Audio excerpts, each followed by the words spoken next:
এবার ভুটান দখলের পথে চীন। বিতর্কিত এলাকায় বাড়ি বানালো ড্রাগনরা, থাকবে 18,000 পরিবার। চীন ও ভুটানের সীমান্তে চলমান বৈঠকের পর চীন তার অবস্থানে অনড়। এখন চীন ভুটান সংলগ্ন এলাকায় ঘাঁটি গেড়ে বসে আছে লাল সেনা। হংকং মিডিয়া হাউস সূত্রের খবর অনুসারে চীন ও ভুটানকে আলাদা করে পাহাড়ি এলাকায় 3টি গ্রাম তৈরি করেছে চীন। চিন্তার বিষয় এটাই, চীন তার দখল দিন দিন বাড়িয়ে চলেছে। সাম্প্রতিক সময়ে একটি স্টেটমেন্টে বলা হয়েছে, হিমালয়ের একটি প্রত্যন্ত গ্রামে চীন তাদের দখল বাড়িয়েছে। এখানে বলে দিই যে এই এলাকাটি দীর্ঘদিন ধরে চীন ও ভুটানের মধ্যে বিরোধপূর্ণ। সূত্রের খবর অনুসারে চীন আরও 18 জন নাগরিককে ওই স্থানে স্থানান্তরিত করতে চলেছে। এমনকি ওই এলাকায় প্রতিটি বাড়িতে রয়েছে চীনা প্রেসিডেন্ট শি জিনপিং এর ফ্রেমে বাঁধানো ছবি। সূত্রের খবর অনুসারে তিব্বত থেকে 38টি পরিবার স্থানান্তরিত হয়েছে।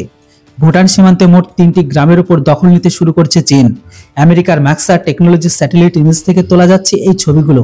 ওই এলাকায় আরও 147টি নতুন বাড়ি তৈরি করেছে চীন। এখানে বলে দিই, চীন ও ভুটানের মধ্যে কোনো কূটনৈতিক সম্পর্ক নেই, তবে কর্মকর্তারা সময় সময়ে সফরের মাধ্যমে যোগাযোগ বজায় রাখে। তবে ভুটানের এই সীমান্ত ভারতের জন্য খুবই গুরুত্বপূর্ণ। চীন তার অন্যান্য 12টি প্রতিবেশীর সঙ্গে সীমান্ত চুক্তি স্বাক্ষর করলেও ভারত এমনকি ভুটানের সাথে কোনো চুক্তি স্বাক্ষর করেনি।